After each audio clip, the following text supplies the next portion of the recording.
আজকে কিসের রেসিপি নিয়ে এসেছি সে তো তোমরা অনেকে বুঝতেই পেরে গেছো। আজ চলে এসেছি চিলি পনিরের রেসিপি নিয়ে। এইভাবে একবার চিলি পনিরটা বানিয়ে দেখো, অসম্ভব সুন্দর লাগবে খেতে। যারা চিকেন মাটন কোনোটাই খেতে পছন্দ করো না, তারা একবার এইভাবে পনিরটা ট্রাই করো, খুব ভালো লাগবে খেতে। আর খুব সহজেই খুব তাড়াতাড়ি বানিয়ে নিতে পারবে। তাহলে আমি কিভাবে বানাচ্ছি আজকের এই চিলি পনিরের রেসিপিটা, পুরো ভিডিওটা দেখতে থাকো। আর ভিডিও শেষে যদি ভালো লেগে থাকে তাহলে একটা লাইক করে আমার পাশে থেকো। আর ইউটিউব চ্যানেলটা সাবস্ক্রাইব করে দিও আরও পরবর্তী আপডেট পাওয়ার জন্য। আর ফেসবুক থেকে দেখলে পেজটা ফলো করে নিও। একটা কমেন্ট করে জানিও কেমন লাগলো। চটপট করে দেখে নাও আমি কিভাবে বানাই এই চিলি পনিরটা। এখানে আমি 300 গ্রামের মতো পনির নিয়েছি। পনিরটাকে কেটে নেব। এই পনির কাটাটা আমার খুব ভালো লাগে, তাই যখন বাড়িতে পনির কাটি বেশ মজা লাগে কাটতে। বেশ নরম সফট পনিরটা খুব সুন্দর ছিল। যেহেতু চিলি পনির বানাবো তার জন্য পনিরের পিসগুলো কিন্তু একটু বড় বড় করতে হবে, তা না হলে খুব ছোট ছোট হয়ে গেলে তো অনেকটা টাইম লাগবে পনির ভাজতে আর করতে। তাই চিলি পনির বানানোর জন্য পনিরের টুকরোগুলো একটু বড় করতে হবে। একটা দুটো যেগুলো খুব বেশি বড় হয়ে গেছে সেগুলো একটু কেটে ছোট করে নেব। এই যে কেটে ছোট করে নিয়েছি। এরপর দেখো এখানে আমি সমস্ত কিছু রেডি করে নিয়েছি। এখানে নিয়েছি একটা লেবু থেকে হাফ লেবু নিয়েছি। হাফ নিয়েছি যদি লেবুটার কিন্তু প্রচুর রস ছিল তার জন্য। আর নিয়েছি কাঁচা লঙ্কা, কাশ্মীরি লঙ্কার গুঁড়ো রঙের জন্য। আর নিয়েছি আদা রসুনের পেস্ট, একটুখানি আদা আর রসুন কুচি, সয়া সস, চিলি সস আর টমেটো সস। আর এখানে আছে আমাদের পেঁয়াজ একটু বড় টুকরো করে কাটা, আর ক্যাপসিকাম। পেঁয়াজটা 4 টুকরো করে পাপড়িগুলো খুলে নিয়েছি। এরপর পনিরটাকে একটু ম্যারিনেট করে নেব। তার জন্য পনিরের মধ্যে দিয়ে দিচ্ছি স্বাদ মতন লবণ। একটা কথা বলি, আমি এখানে পনিরটাকে একটু ম্যারিনেট করে নেব। তোমরা যদি চাও তো তোমরা ওই ময়দা আর কর্নফ্লাওয়ারের ব্যাটারের মধ্যে পনিরটাকে ডুবিয়ে করতে পারো। তবে আমার মনে হয় এটা হচ্ছে খুব সহজ একটা পদ্ধতি। পনিরের মধ্যে দিয়ে দিলাম হাফ চামচের মতন গোলমরিচের গুঁড়ো, হাফ চামচের থেকে একটু বেশি কাশ্মীরি লঙ্কার গুঁড়ো, 1 চামচ ময়দা, আর দিয়ে দিচ্ছি 1.5 চামচের মতন কর্নফ্লাওয়ার। এরপর সমস্ত কিছু উপকরণকে বেশ ভালো করে হালকা হাতে মাখিয়ে নিতে হবে।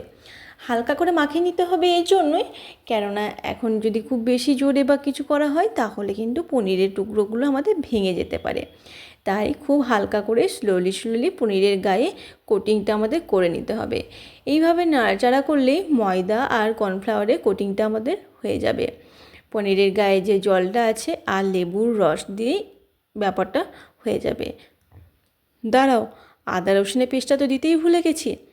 দিয়ে দিলাম 1 চামচের মতন আদা রসুনের পেস্ট। আদা রসুনের পেস্টের মধ্যে যেহেতু একটু জল জল ভাব আছে, তাতে দিয়েই আমাদের বাকি কাজটা কমপ্লিট হয়ে যাবে। দেখো বেশ সুন্দর করে প্রত্যেকটা পনিরের গায়ের মধ্যে ময়দা আর কর্নফ্লাওয়ার কোটিং হয়ে গেছে। এটাকে বেশ ভালো করে নাড়াচাড়া করার পর কয়েক মিনিটের জন্য ঢাকা দিয়ে রেখে দিলাম। এইদিকে বাকি কর্নফ্লাওয়ারটার মধ্যে আমরা জল দিয়ে একটা গুলে রেখে দিলাম।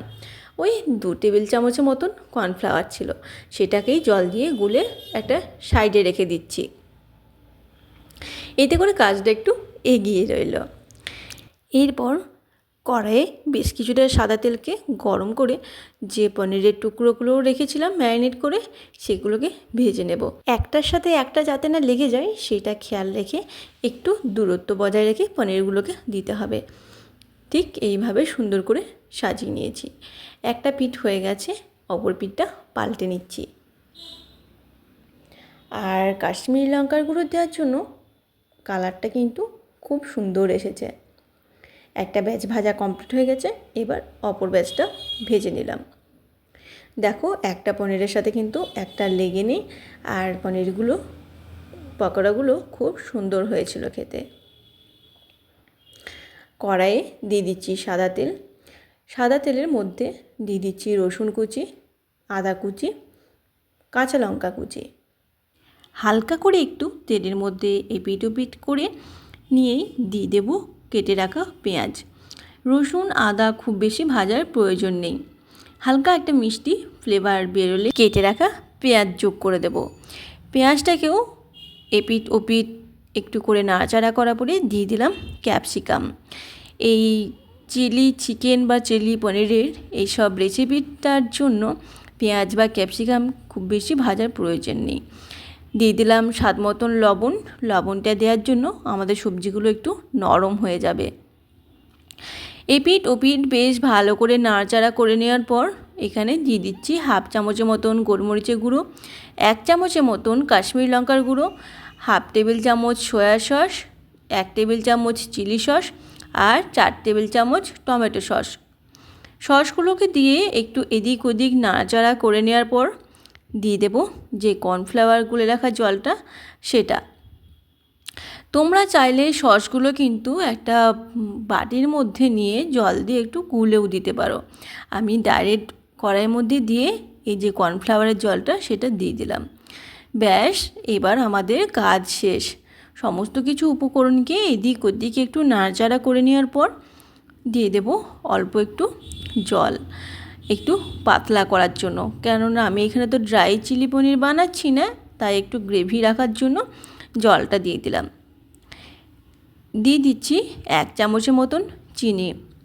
তোমরা চিনিটা যদি চাও তো অবশ্যই দিও, কেননা চিনি দিলে সসের মধ্যে যে একটা টক ভাব আছে তাহলে ব্যালেন্সটা বেশ ঠিক হবে।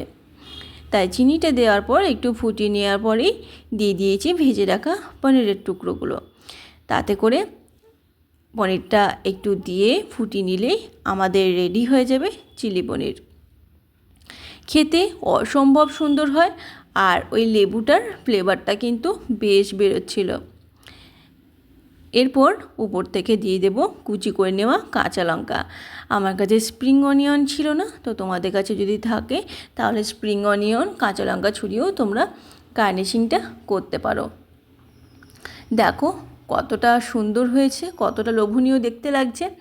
আর গ্রেভিটা এটা দেখো বেশ সুন্দর হয়েছে, তবে ঠান্ডা হয়ে গেলে তো একটু জমে যায় বা বসে যাবে, এখন গরমের মধ্যে একটু পাতলা পাতলা আছে। আর একবার অন্তত এইভাবে চিলি পনিরটা ট্রাই করো, অসম্ভব সুন্দর লাগে খেতে। রুটি, পরোটা, পোলাও, ফ্রায়েড রাইস যে কোনো কিছুর সাথেই বেশ ভালো লাগে খেতে। এই ছিল আমার আজকে চিলি পনিরের রেসিপি। তোমাদের কেমন লাগলো কমেন্ট করে অবশ্যই জানিও। যদি ভালো লেগে থাকে তাহলে একটা লাইক করে আমার পাশে থেকো। আর আমার ভিডিওটা দেখার জন্য অসংখ্য ধন্যবাদ। আজ এই পর্যন্ত, দেখা হবে পরের রেসিপিতে। তোমরা সবাই ভালো থেকো, সুস্থ থেকো। আজ আসি, বাই বাই।